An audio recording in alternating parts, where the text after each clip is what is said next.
ក្មេងស្រីម្នាក់ឈ្មោះយូរងនៅថ្ងៃនោះនាងបានកំងមន់បំពងមួយកញ្ចប់ប៉ុន្តែនៅពេលដែលនាងបើកទ្វារដើម្បីទទួលអាហារនាងបានកត់សម្គាល់ឃើញថាអ្នកដឹកជញ្ជូនរូបនេះមានរូបរាងសាំភ្នែកខ្លាំងណាស់នាងបានប្រញាប់ត្រឡប់ទៅក្នុងបន្ទប់វិញដើម្បីទាញយករូបថតចាស់ៗមកផ្ទៀងផ្ទាត់ហើយក៏បានដឹងថាអ្នកដែលនៅពីមុខនោះគឺជាដាសានមិត្តរួមថ្នាក់ការពីវិទ្យាល័យរបស់នាងចង់អញ្ជើញដាសានឲ្យចូលទៅក្នុងផ្ទះដើម្បីនិយាយលេងប៉ុន្តែដាសានត្រូវប្រញាប់ទៅដឹកជញ្ជូនអាហារឲ្យអតិថិជនផ្សេងទៀត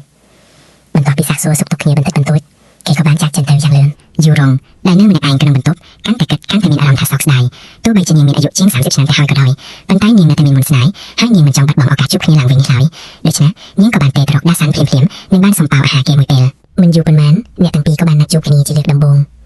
យូរងបានតុបតែងខ្លួនយ៉ាងស្អាតដោយស្លៀករ៉ូបយ៉ាងសមសួនដែលបង្ហាញពីភាពទន់ភ្លន់របស់នាងក្នុងអំឡុងពេលញ៉ាំអាហារដាសានបានយកចិត្តទុកដាក់យ៉ាងខ្លាំងគេថែមទាំងបានមូមីអ៊ីតាលីយ៉ាងស្អាតរួចហូចឲ្យនាងទៀតផងបន្ទាប់ពីញ៉ាំអាហាររួចយូរងក៏កាន់តែមានចិត្តស្រឡាញ់លើគេកាន់តែខ្លាំង